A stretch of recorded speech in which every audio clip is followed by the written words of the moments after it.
자, 같이 봉독하겠습니다. 시작. 고난의 날에 나를 부르라. 내가 너를 건지리니 내가 나를 영화롭게 하리로다. 기도하겠습니다. 하나님, 오늘 이 시간 저희들이 주님 앞에 나와 경배를 드립니다. 주님 경배와 함께 또 주의 말씀을 듣고자 합니다. 주님께서 이 말씀 위에 함께 하시며 또 말씀이 우리의 마음속에 깊이 뿌리를 내리고 또한 주님이 기뻐하시는 그런 싹과 열매를 낼 수 있도록 저희들의 마음들을 오늘 특별하게 주님 쟁기질하시고 또한 일으켜 주시고 또 이것을 통해서 주님 앞에 합당한 열매들을 낼 수 있도록 도와주시기를 원합니다. 하나님 아버지, 저는 부족합니다. 또 저의 허물과 저의 부족함을 감춰 주시고 오직 주의 말씀의 권능만이 이 시간 주님의 능력을 통해서 드러날 수 있도록 도와주시옵소서. 그리고 주님께서 모든 영광을 받아주십시오. 우리 모든 사람들에게 이 말씀에 또한 초점을 두고 또 말씀에 따라 살아갈 수 있는 또한 힘을 주시기를 원합니다. 이 모든 것을 주님께 의탁하며 예수님의 귀한 존함을 받들어 기도합나이다. 아멘. 앉으시겠습니다. 지난주에 저는 낙타 무릎에 대해서 말씀을 드렸습니다. 야고보의 낙타 무릎. 우리는 이 낙타 무릎에서 우리는 배워야 할 중요한 부분이 기도라고 말씀드렸습니다. 자, 우리의 삶에서 또 오늘 저는 이 기도가 또 모든 것을 변화시킨다라는 제목으로 오늘 계속해서 또 기도에 대해서 말씀을 선포하고자 합니다. 기도는 모든 것을 변화시킨다. 제가 이전에 한 자매님으로부터 술을 놓았던 요만한 액자를 받았어요. 직접 술을 놓아서 액자를 저에게 줬는데 그 액자에 써있는 그 글귀가 영어로 써 있었는데 글귀가 굉장히 저에게 인상 깊게 남아있고 지금도 보관을 하고 있습니다. 그 내용이 보면 Prayer changes things 이라고 했어요. 기도가 모든 것을 변화시킨다, 바꾼다 라는 뜻이었습니다. 또 어떤 분은 또 책에서 보니까 prayer prevails. 자, 이러면서 기도가 모든 것들을 능가한다 또는 이긴다 이런 뜻입니다. 기도는 모든 것을 이긴다라고 적혀 있었습니다. 참 이것을 생각하면서 제 마음속에 이 기도가 얼마나 중요한 문제이고 얼마나 대단한 능력과 효력을 갖고 있는지를 우리에게 말해주고 있다고 할 수 있습니다. 그런데도 우리의 삶에서 가장 기본적인 것이 기도인데도 불구하고 우리의 삶에서 기도가 잘 나오지 않습니다. 또 기도하는 사람을 찾아보기가 쉽지 않습니다. 밥 먹을 때 기도하는 문제라든지 간단하게 어떤 모임에서 대표로 기도한다든지 하는 있지만 정작 정말 골방에 들어가서 정말 하나님 앞과 단독 직접적으로 또 주님과 대면하면서 주님께 절규하고 주님 앞에 우리의 필요를 아뢰고 또 중보하는 이런 기도가 많이 우리의 삶에서 특히 현대인들의 삶에서 결여되어 있다는 것을 우리는 보게 됩니다. 오늘 여기 보면 고난의 날에 나를 부르라. 성경에서는 꼭 고난의 날뿐 아니라 고난의 날에는 더욱더 기도해야 됩니다. 고난의 날뿐 아니라 우리는 언제든지 주님 앞에 항상 기도해야 합니다. 쉬지 말고 기도해야 합니다. 주님께서 특별히 고난의 날에 나를 부르라 라고 말씀하시고, 자, 주님께서 주님을 부르면 어떻게 하신다고 약속하셨습니까? 내가 너를 건지리라. 누구를 먼저 건지냐면 나를 건진다는 것입니다. 나를 건진다는 의미가 뭔가? 오늘 제가 말씀드리고자 하는 그 본문의 제목 속에 있습니다. 나를 건진다는 의미가 나를 그 어떤 여러 가지 상황과 환경과 거기서부터 구출해 주실 뿐 아니라 또 내 상황을 변화시키시고 또 내 일들이 풀려지게 한다는 그런 의미보다는 저는 먼저 이 기도가 내가 너를 주님께서 건져주신다는 이 말이 우리 자신에게 변화가 일어나기 시작한다는 것을 먼저 말씀드리고 싶습니다.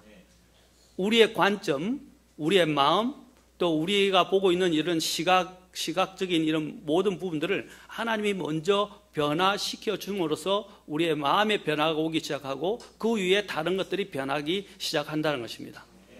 그래서 이 기도의 이러한 부분에 오늘 초점을 맞춰서 저는 말씀을 드리고자 합니다. 이제 궁극적으로 기도가 나중에 낳는 결과들을 여기서 말합니다. 내가 먼저 변화되면서 어디가 이제 결국에는 어디까지 귀결되느냐면 뒤에 오늘 본문에서 보십시오. 너가 나를 영화롭게 하리라.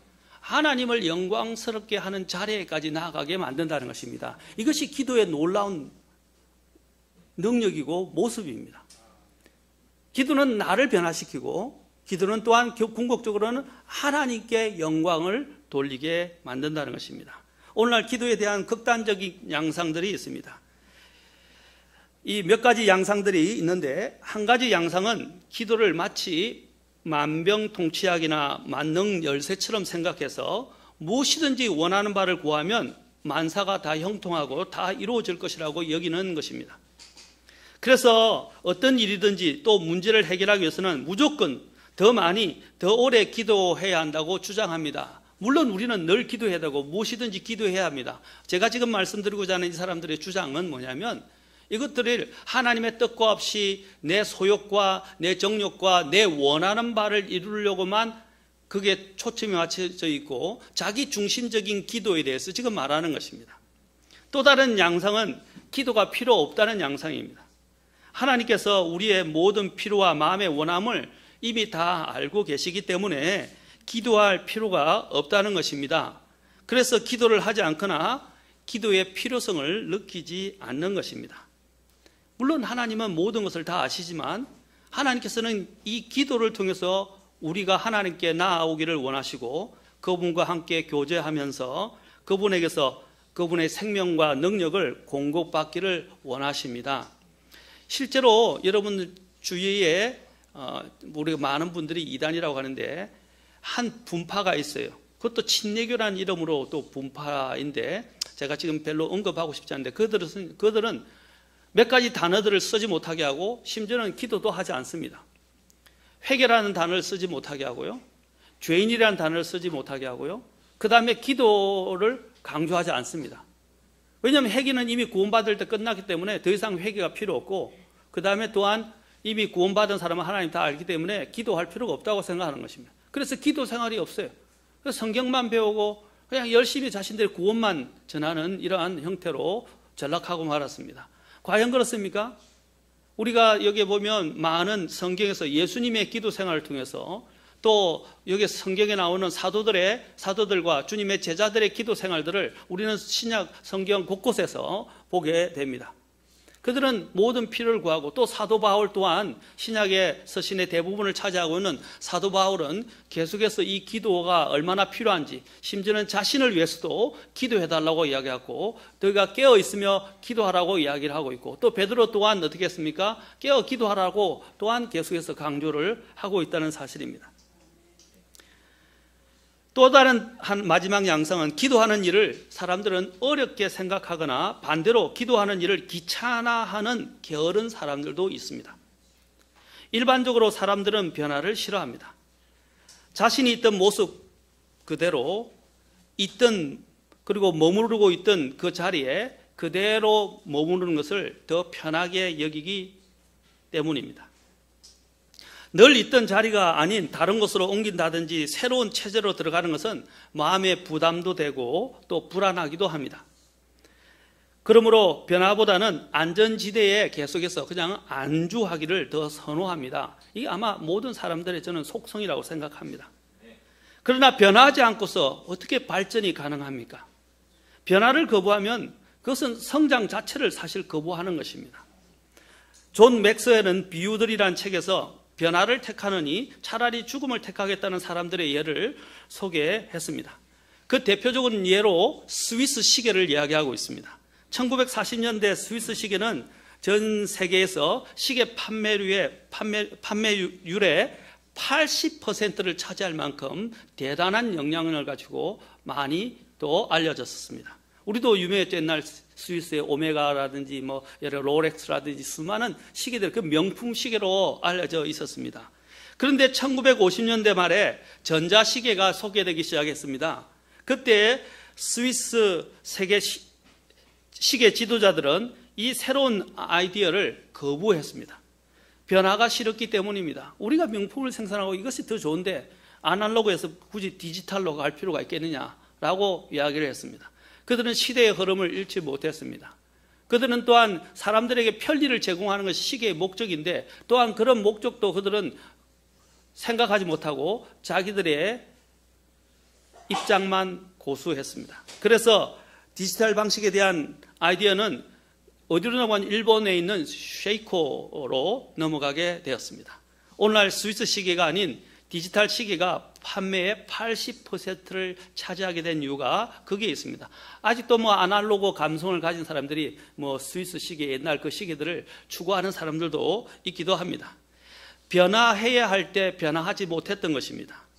그래서 그들은 뭡니까? 그 80%에서 20%도 안 되는 수치로 그들은 내려앉게 되었던 것입니다.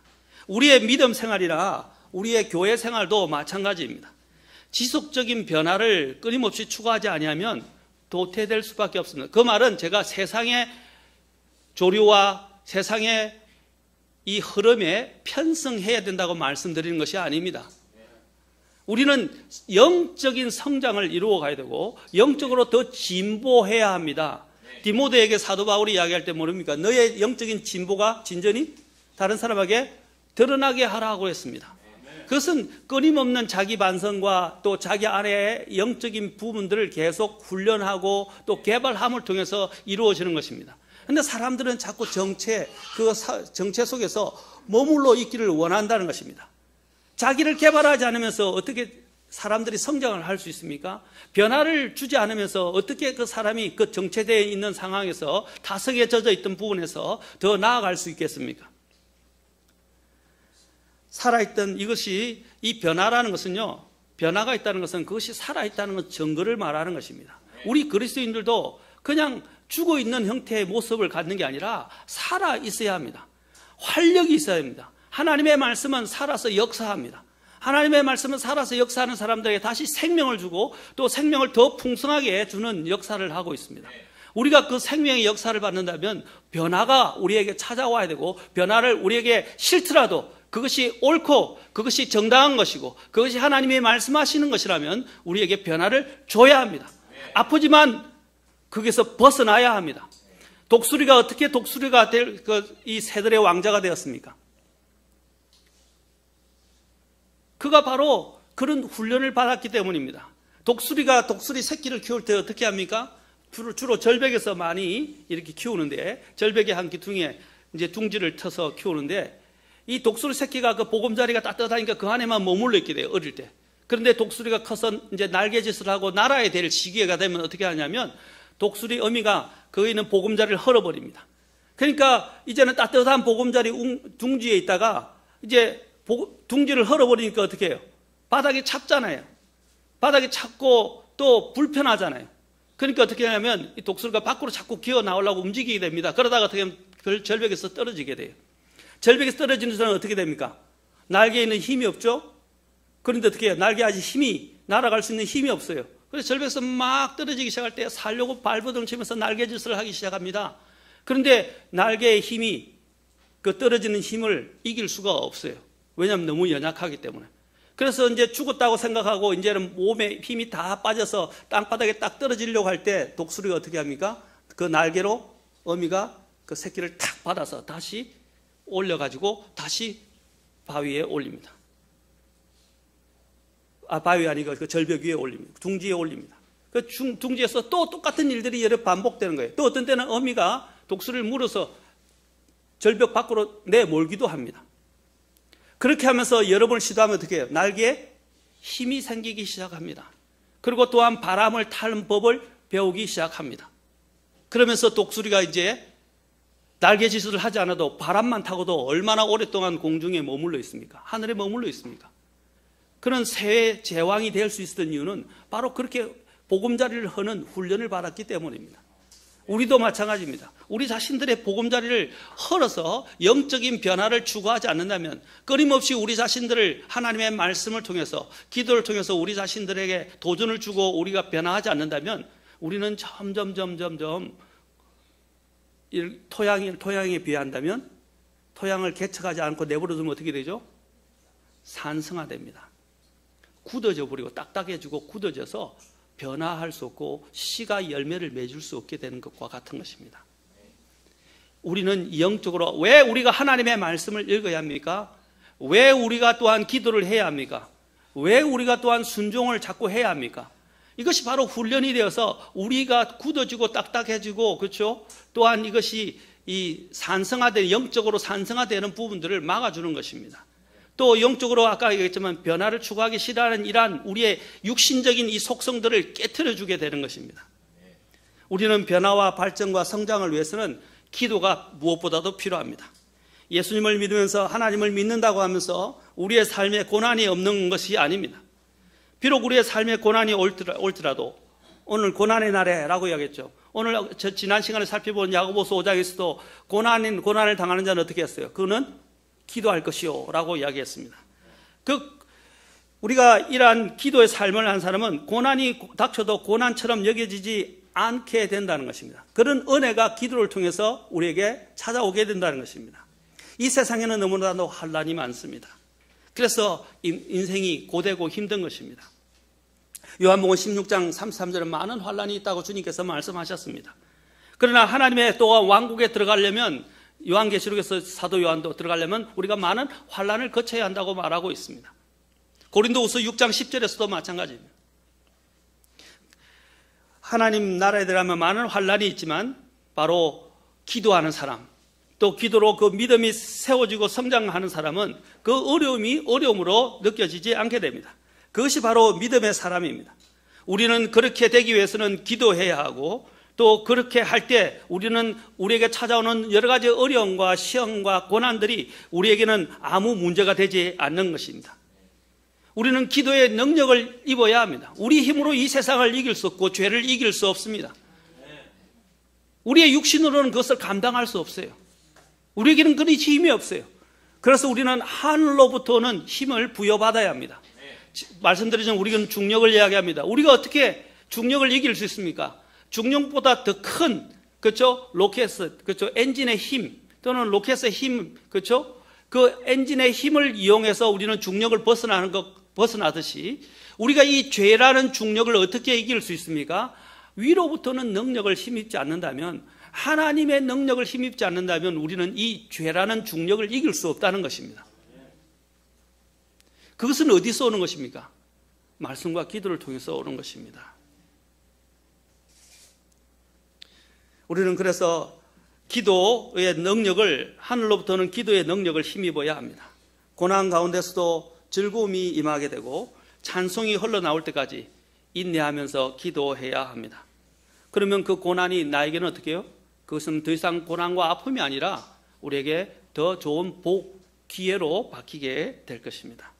성령님께서 도와주시면, 성령님은 우리가 말할 수 없는 탄식 가운데 있을 때 어떻게 해요? 우리가 기도할 바를 알지 못하지만 우리의 기도할 바를 도우시고, 우리의 연약함을 도우시고, 또 우리를 위해서 중보하시고, 우리에게 기도가 어떻게 기도해야 하는지를 우리를 이끌어 주시는 분이십니다. 그래서 성령께서 도와주시게 된다는 것입니다. 기도를 통해서 하나님께서는 우리를 도와주시기 시작하십니다. 그래서 우리의 삶에는 우리가 모든 것을 시작할 때도, 모든 것을 하는 과정에서도, 모든 것을 끝내고 나서도 우리는 기도가 우선이 되어야 합니다. 우리의 기도가 약해질 때 우리는 성령님의 도우심을 더욱더 절실히 필요로 하게 됩니다.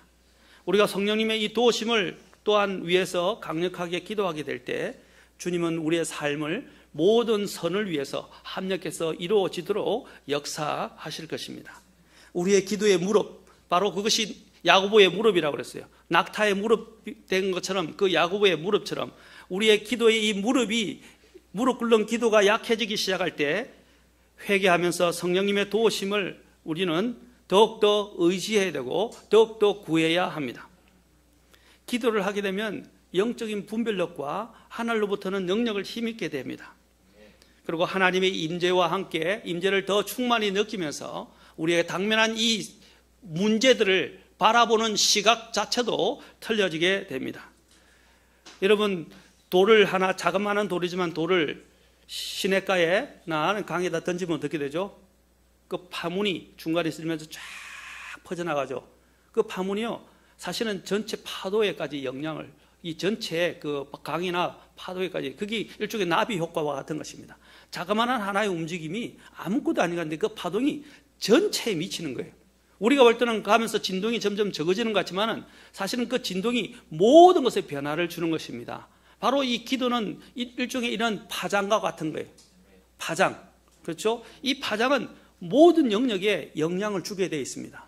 우리의 기도가 아무것도 아닌 것 같지만 우리의 말 한마디가 어떻게 해요? 사람을 죽이고 살릴 수 있죠. 말 한마디로 우리는 엄청난 영향을 주고 있어요. 내가 어떤 말을 하느냐에 따라서 그 말이 씨가 되기도 하고 그 말이 또한 변화를 가져오기도 합니다. 마찬가지로 우리의 말보다 더 권능이 있는 것이 뭐냐면 더 영향력을 행사하는 것이 바로 기도라는 것입니다. 우리는 이 기도로 파장을 일으키는 사람이 됩니다. 또한 기도로 새로운 변혁을 일으키는 사람들이 되어야 합니다. 제가 말하는 이런 변혁에는 인간적인 이런 변혁을 말하는 것이 아닙니다. 영적인 변혁을 가져와야 합니다.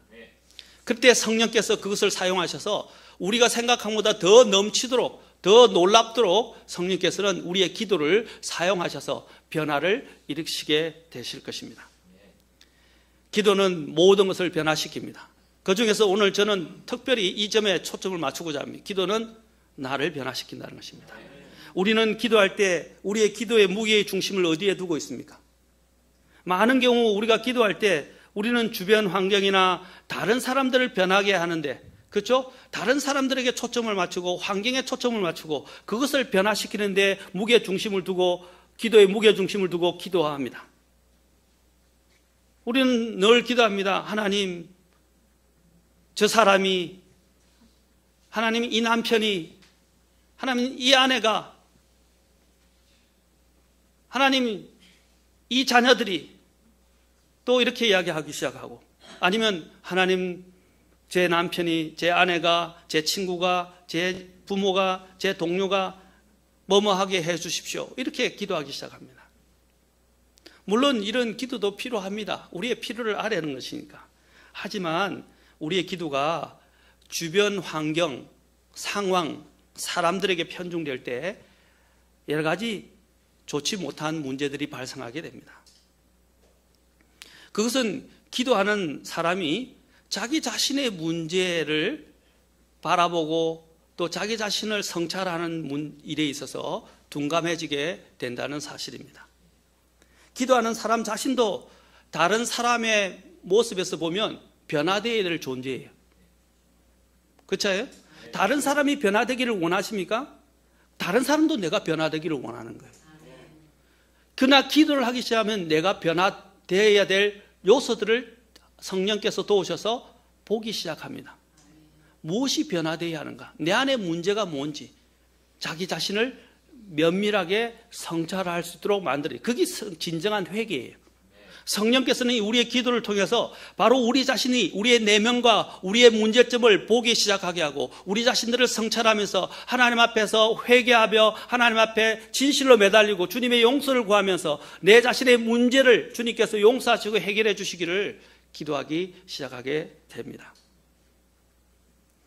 주변 환경의 변화를 위해서만 기도하다 보면 정작 자신의 변화를 위해서 기도할 부분이 없는 것처럼 또 착각에 빠질 수도 있습니다.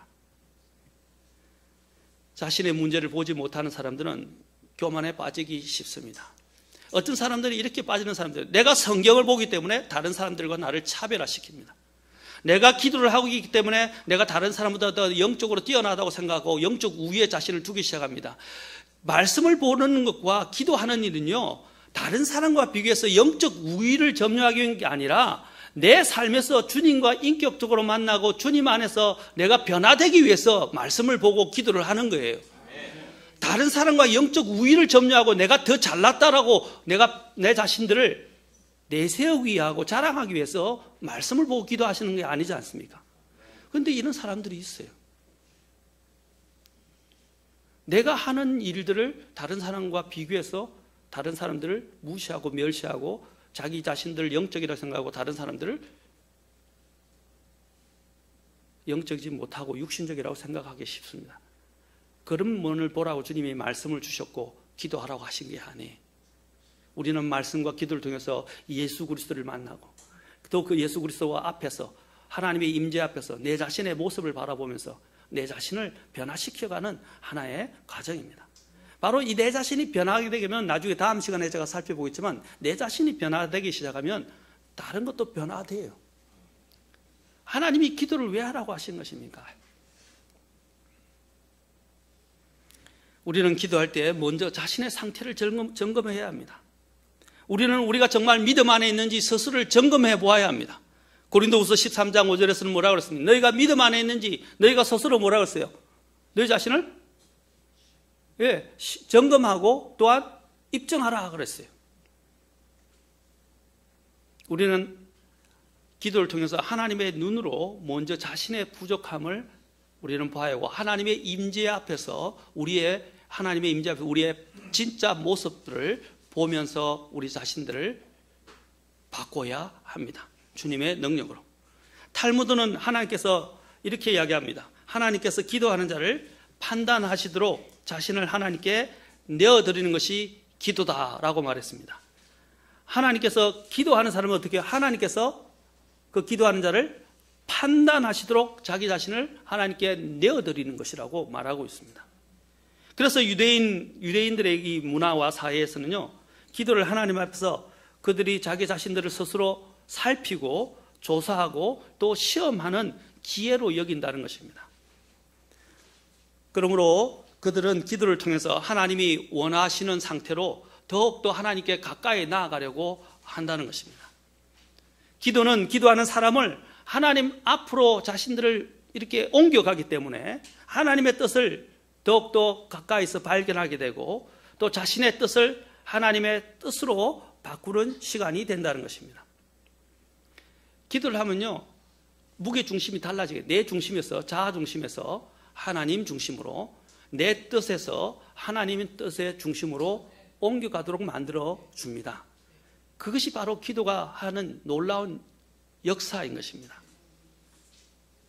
사도 바울은 우리가 잘 알기로 믿음의 거장, 믿음의 영웅으로 우리가 잘 알고 있습니다. 많은 사람들이 누구를 성경의 인물을 좋아하냐면 다 사도 바울을 많이 이야기합니다. 그 사도 바울도 늘 기도하는 사람이었습니다. 그는 기도하면서 무엇을 보았습니까? 로마서 7장 24절에서 그는 이렇게 이야기합니다. 같이 한번 보실까요? 로마서 7장 24절에서 그가 자기 자신을 어떻게 평가합니까? 우리가 사도 바울만큼 어렵습니까? 사도 바울만큼 대단합니까? 사도 바울은 얼마나 대단한 믿음의 사람이었습니까? 그러나 그가 기도를 통해서 자기 자신에 대해서 그가 어떻게 표현하고 있습니까? 7장 24절에 그는 이렇게 말합니다. 오, 나는 비참한 사람이로다. 이 사망의 몸에서 누가 나를 건져내랴. 자기가 비참한 사람이라는 것을 어떻게 알게 되었습니까? 저는 그가 사도 바울이 물론 말씀도 봤지만 기도를 통해서 그는 자기의 본 모습을 보았다는 것입니다.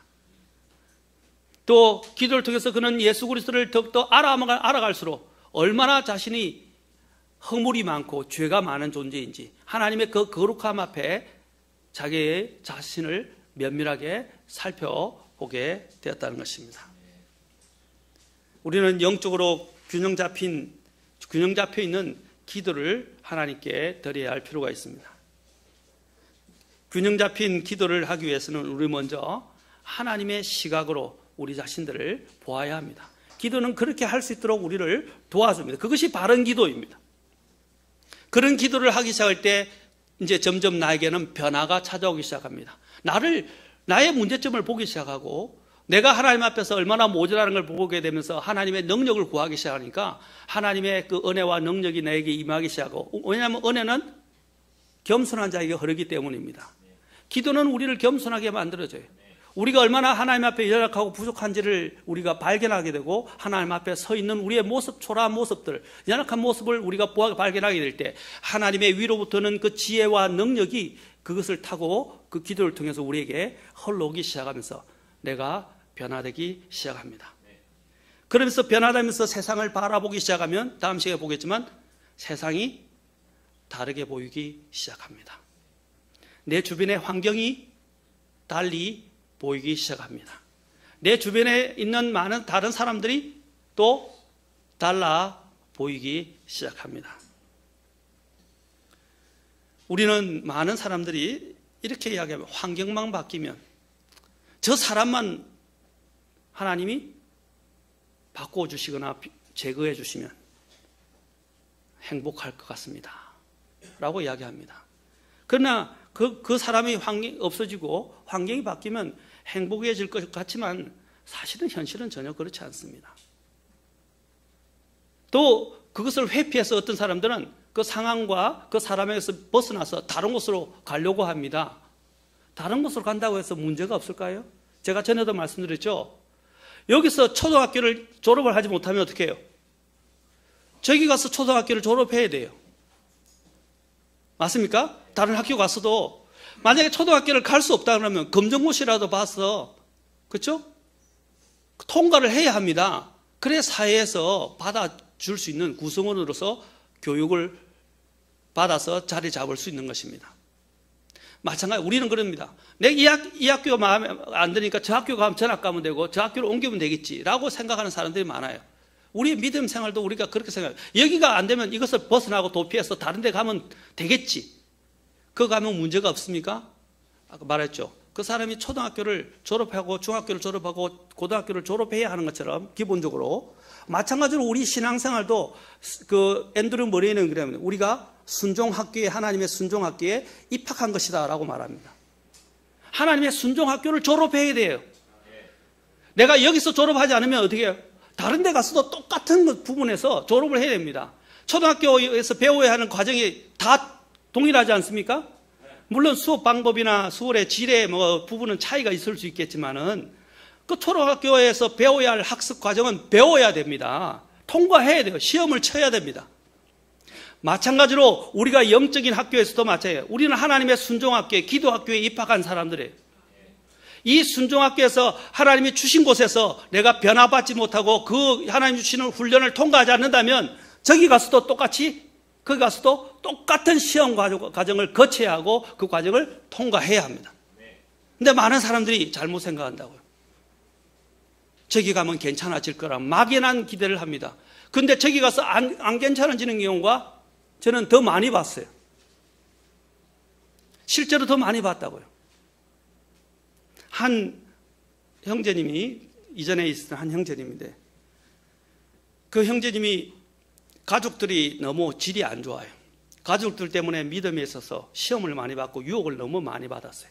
불신자 가족인데다가 성경적이지 않는 조언을 주고 또 여러 가지 이전에 죄에 빠졌던 그런 삶의 부분들을 계속 권유하고 또 조장하는 사람들이었어요. 술도 마시게 하고 노래방에도 가고 다른 데도 가고 질이 좋지 않았어요. 그런데 그 사람이 떨어져 나와서 서울로 와서 이제 서울에서 이제 신앙생활하면서 변화가 왔어요. 근데 지금 이제 충만하기 시작하고 변화가 오니까 너무 이제 하나님 앞에서 영적 기쁨이 넘치니까 자신이 너무 만만했어요. 근데 저는 아직 여러 가지 아직 많이 영적인 훈련을 받아야 하고 남아있는 과정이 많았어요. 성장하기 위해서는. 그런데 이 형제님이 어떻게 하냐면, 목사님, 지금 직장이 좀 어려우니까 직장 핑계를 대고 다시 고향인데로 돌아가고 싶습니다. 제가 안 된다 그랬어요. 돌아가는 것은 자기 자유이지만은 형제님이 영적 상황을 통해서 볼 때 가시면 안 됩니다. 또 그 가족들 구성원이 있는 쪽으로 들어가면 안 됩니다. 형제님은 그걸 지금은 형제님 마음에는 이길 수 있을 것 같고 더 그런 시험들을 물리칠 수 있을 것처럼 보이지만 형제님이 역량으로 볼 때 영적 역량은 아직은 그렇게 되지 않습니다. 지금 가면 형제님 더 이전에 있던 생활로 다시 돌아가게 됩니다. 아닙니다. 목사님, 제 마음 지금 상태는 제가 충분하고 충분히 할 수 있습니다. 걱정하지 마십시오. 막 호언장담을 하는 거예요. 결국은 어떻게 하냐면요, 결정을 해서 이제는 고향으로 내려갔어요. 그러니까 교회 생활, 교회도 제대로 안 다니고 교회 생활도 안 하게 되고, 그렇죠? 그것도 교회도 없고 성경적인 교회도. 두 번째는 뭐냐면 그 가족들에게 또 휘둘려 가지고 가족들과 함께 이제 다시 이전에 옛 생활로 되돌아가 버렸어요. 돌아오지 못하고. 그러다 결국 그 가정이 어떻게 되냐면 그 가정이 이혼까지 하게 되었어요. 그 가정이 어려운 가정이 있었는데 교회에서 말씀을 배우고 잘 이겨내면서 성경 공부도 하면서 이겨내면서 가정이 굉장히 좋아졌어요. 근데 그 가족이 두 사람 사이를 자꾸 이간질을 했었어요. 이간질을 했는데 그걸 모르고 자신이 이제 이길 수 있다 생각해서 내려가기 시작했는데 결국은 자신도 타락하게 되고 신앙도 영적인 생활도 다 타락하게 되고 그 다음에 가정도 이혼을 하게 되었습니다. 여러분, 우리가 자신들이 조금만 뭐 좀 괜찮아지면 뭐 다 된 줄 생각하고 또 교만해지기 쉬운 사람들이 있습니다. 그건 굉장히 위험천만한 일이에요. 계속적으로 기도하고 순종하는 사람은 교만하지 않습니다. 하나님의 은혜를 가면 갈수록 더 구하게 됩니다. 여러분, 기도하면 놀라운 게 뭐냐면 그런 게 있어요. 기도하면서 아까 제가 자기 자신의 모습을 더 면밀하게 보게 된다고 그랬죠. 면밀하게 보게 되면서 우리는 어떻게 하냐면 더욱더 하나님 앞에 바짝 엎드리게 돼요. 점점 더 겸손해지게 됩니다. 그러면서 뭘 보냐면 자기의 추한 모습이 더 많이 보이기 시작하니까 어떻게 해요? 하나님 앞에 더 엎드리게 되고 하나님의 더 큰 긍휼이, 하나님의 은혜가 나에게 오는 것을 보게 됩니다. 그 긍휼이 나에게 더 많이 임하게 되니까 어떻게 해요? 하나님 앞에 너무너무 더 감사가 넘치게 되는 거예요. 그리고 하나님께 감사하게 하게 되니까 어떻게 해요? 그 삶이 점점 더 윤택하게 변하기 시작합니다. 그러니까 모든 부분에서 감사가 시작되는 거예요. 기도를 하기 시작하면 우리는 먼저 어떠한 척박한 가운데서도 환경을 다시 보기 시작하고 세상을 다시 보기 시작합니다. 기도를 하면 우리는 먼저 하나님을 보고 하나님 안에서 내 자신을 보게 되며 하나님의 마음으로 다른 사람과 환경을 볼 수 있게 되는 영적 시력이 확보되게 됩니다. 오늘 사람들이 눈이 좋아진다니까 눈을 좋아지는 것을 막 그런 좋아지는 약, 좋아지는 그 건강식품 막 챙겨 먹습니다. 저도 이제 노안이고 저 집사람도 이제 노안이 심해지니까 뭐 뭐라고 그래? 루인테인인가요? 뭐? 루테인이라고 그래요? 예, 모르겠습니다. 하여튼 뭐라 하던데 저는 모르겠어요. 그 이름. 그 루테인이라는 이제 약을 사서 그 건강식품을 사서 먹으면 눈이 많이 좋아진대요. 눈의 면역력도 키워주고 눈을 좋아진다 하더라고요. 우리가 이렇게 이 눈이 좋아지고 이렇게 하는 것, 특히 아이들 시력이 안 좋을 때는 더욱더 그런 데 관심이 많죠. 이런 데 관심을 갖고 건강식품, 눈에 좋다는 약, 뭐 결명자를 먹어라 이렇게 하면서 막 찾아다니는데 왜 영적인 시각이 좋아지는, 시력이 좋아지는 부분에 대해서는 관심을 안 가지냐는 거죠. 영적 시력을 키워주고 확보해주고 더 건강하게 만들어주는 게 뭡니까? 기도입니다. 기도.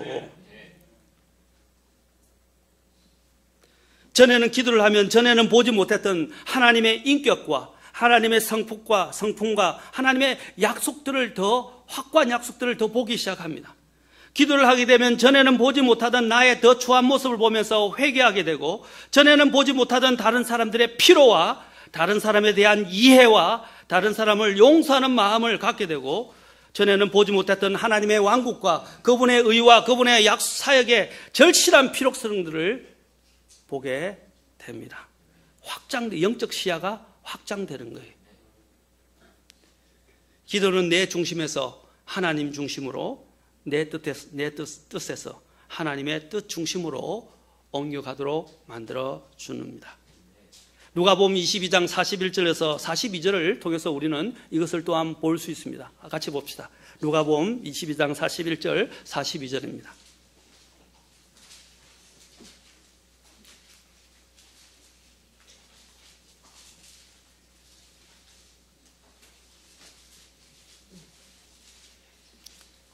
(22장 41절 42절)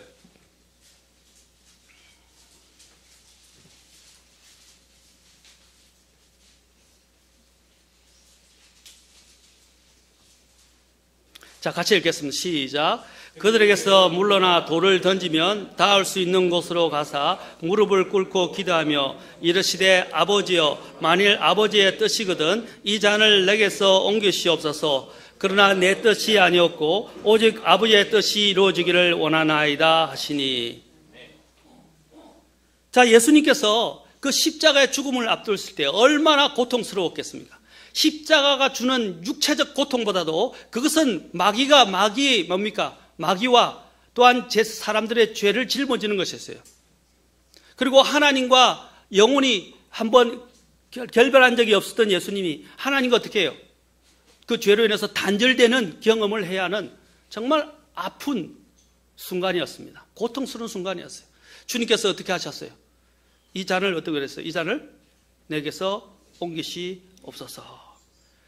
마태복음 26장 39절에 보면 이 잔을 가능하시거든 이 잔을 내게서 지나가게 하옵소서라고 합니다. 그러나 주님이 어떻게 결론을 냈습니까? 그러나 뭐라고 그랬어요? 오직 아버지의 뜻이 이루어지기를 원하나이다. 마태복음 26장 39절은 분명히 나옵니다. 그러나 내 뜻대로 하지 마옵시고 아버지의 뜻대로 하시옵소서. 그러나 내 뜻대로 하지 마옵시고 아버지의 뜻대로 하옵소서. 이것이 기도하는 사람의 모습입니다. 기도는 무게중심을 옮깁니다. 기도는 우리의 관점을 달라지게 만듭니다. 내 중심에서 하나님 중심으로 옮겨가고 내 뜻에서 하나님 뜻으로 옮겨지게 만들어지는 것입니다. 겟세마네에서 기도하셨던 그 예수님의 기도는 정말 강렬하고 뜨거운 것이었습니다.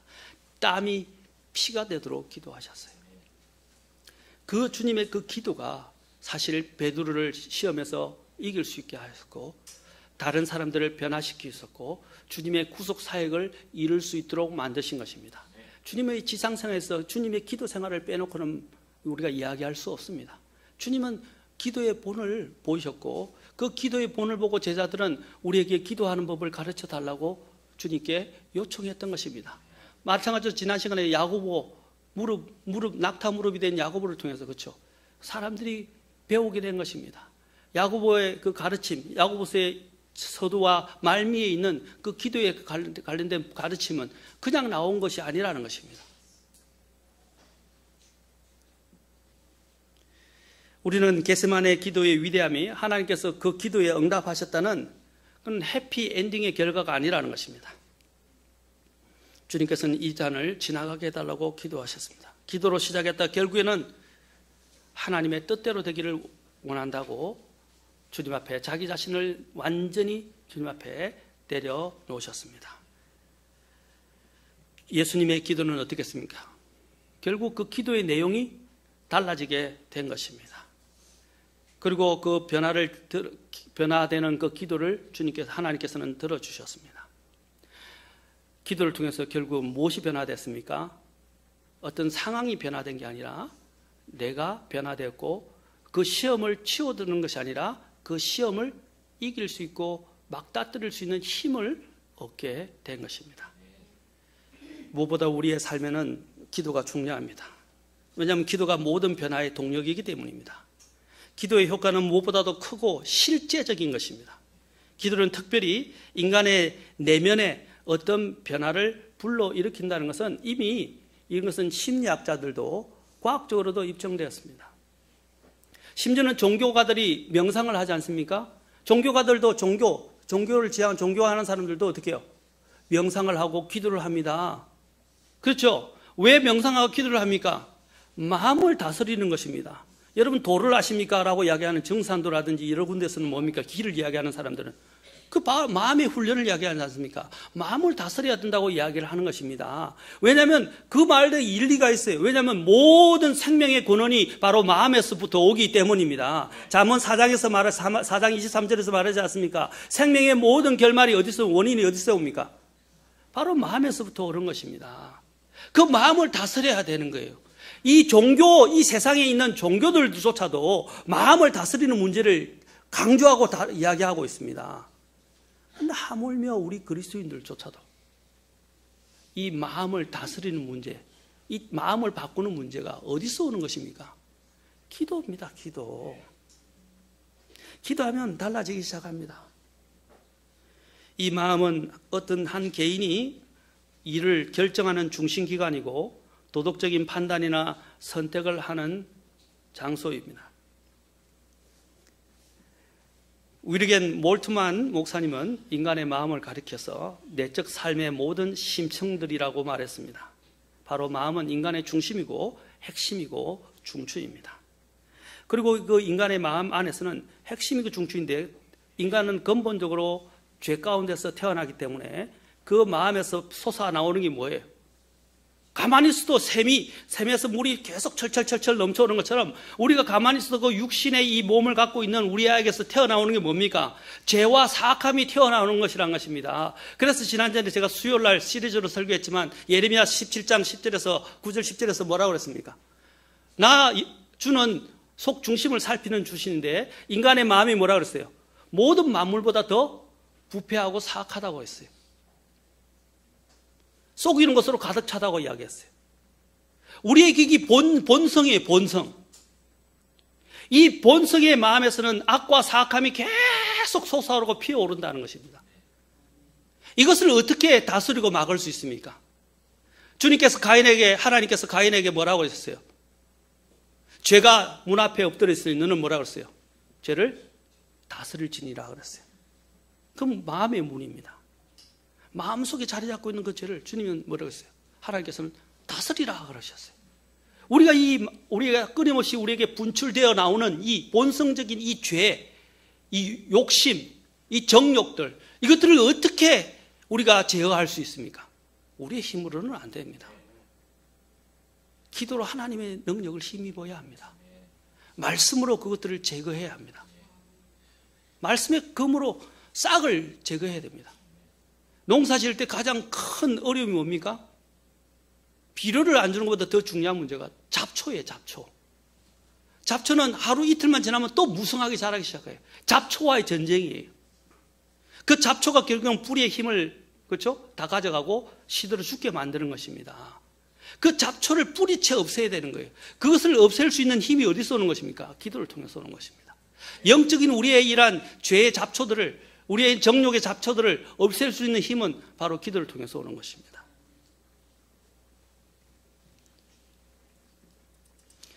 종교가들이 그래서 자신들의 마음을 다스리기 위해서, 그거는 해결될 수 없는 방법이지만, 기도와 명상을 이야기하지만 우리는 그것을 해결해 줄 수 있는 능력을 가진 하나님 앞에 기도로 나아가는 것입니다. 하나님. 우리는 그것을 해결하실 수 있는 원천을 가지고 있어요. 저들을 종교가들은 그들의 원천이 없어요.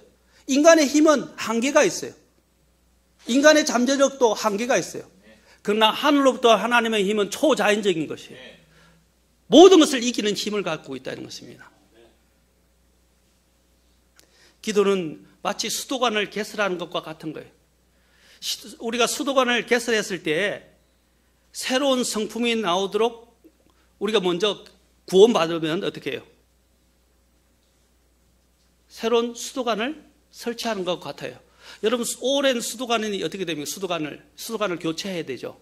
왜 보수공사를 하고 수도관을 교체합니까? 수도관이 오래되면 그 안에, 그렇죠? 물때와 이물질이 막 끼면서 서로 얽혀가지고 이게 관이 점점 좁아지기 시작해요. 우리 혈관도 마찬가지예요. 혈관에 동맥 경화하는 것이 어떻게 옵니까? 혈관에 불순물이 차기 시작하는 거 아닙니까? 끼기 시작해서. 그래서 피가 제대로 형성할 수 없어요. 그러니까 밀어내려니까 이제 거기 통증이 오기 시작하는 거예요. 가야 되는데 못 가니까, 그렇죠? 정상이 나타나기 시작하는 거예요. 마찬가지로 수도도 관을 하는 거 있어요. 그 안에 막 덩어리채 끄면서 반이 이제 점점 줄어들기 시작해요. 이것은 방법이 뭐냐면 수도관을 다 일일이 닦아낼 수가 없어요. 어떻게 해야 됩니까? 수도관을 교체해야 합니다. 여러분, 인간의 마음도 그래요. 인간의 마음이 본질적으로 이 죄와 더러움으로 가득 차 있고 그것이 꽉 끼어 있어 그 사람이 생명을 낼 수가 없어요. 제대로 된 깨끗한 물을 받을 수가 없어요. 그래서 구원받아야 되는 거예요. 구원받아야 새로운 사람이 되고 새로운 수도관을 교체하는 것처럼 새로운 생명이 들어오기 시작합니다. 새 성품이 들어오기 시작해요. 이제 거기서 해야 될 일은 뭡니까? 기도는 이제 구원받을 때 이제 새 수도관이 여러분 개설돼서 이제 그렇죠, 개설되었어요. 개설됐는데 그 새 수도관만 개설했다고 됩니까? 어떻게 해야 돼요? 수도꼭지를 바꿔야 되고 그걸 열어야 합니다. 수도꼭지를 열어야 물이 나오죠. 그 수도꼭지를 여는 게 뭡니까? 기도예요. 근데 수도꼭지가 단숨에 완전히 열려집니까? 아니죠? 점점 수도꼭지가 폐구가 열리기 시작하면 수도꼭지를 돌리면서, 마찬가지로 우리가 점점 기도를 하면서 어떻게 돼요?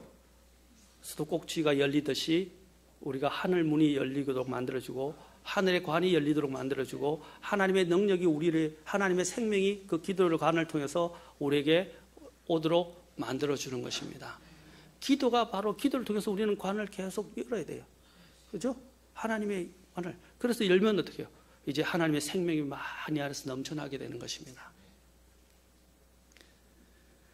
여러분, 우리의 마음을 다스릴 수 있는 것은 구원받아야 하며 또한 이 마음을 다스릴 수 있는 이 힘은 기도를 통해서 오는 것입니다. 빌립보서 4장 6절과 7절 우리 한번 같이 보겠습니다. 우리 잘 아는 말씀이지만 우리 한번 보도록 합시다. 이제 정리하겠습니다. 빌립보서 4장 6절 7절입니다.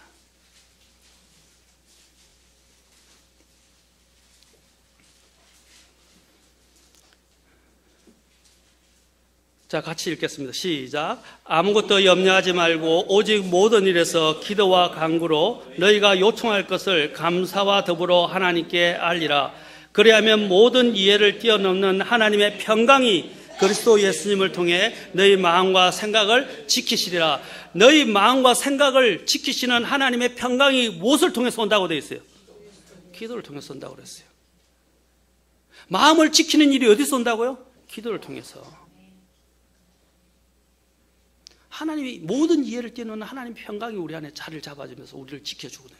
마음이 흔들리지도 않도록 만들어지는, 요동치지 않도록, 죄에 휩쓸리지 않도록, 세상의 조리에 편성하지 않도록, 마귀의 속임수에 귀를 기울이지 않도록 마음을 지켜준다는 것입니다.